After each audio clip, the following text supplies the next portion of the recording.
abbia scelto, cioè di essere venuta a fare anche il corso, a ripetere il corso di Gioia, perché la volta precedente, quando ho fatto un evento insieme a qui, un po' come voi, metà delle cose le tralasciavo volontariamente perché ho dato poco valore alla cosa.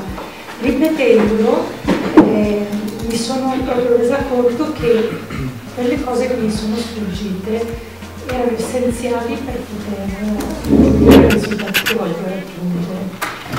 E quindi vi consiglio, se vi trovate in difficoltà, a parte che io non sono tanto da Skype, eccetera, se avete l'opportunità e ritenete la cosa utile, frequentare. Vabbè, avete visto che via vai di persone? Com'è stato rifrequentare Giada? Io sono già candidato.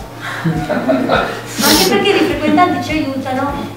Sì, perché poi nelle parti dove siamo forti, nelle parti dove non si è forti, di sentire, di provare, di vedere è utile. Io mi sono resa conto al 100%, come dicevano i due prima, che la tecnica, cioè se tu non la applichi, non la usi,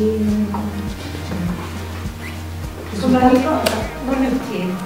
Il metodo questo funziona, che funziona, se non lo usi non può funzionare. Sulla patente lascerò la macchina in garage. Grazie.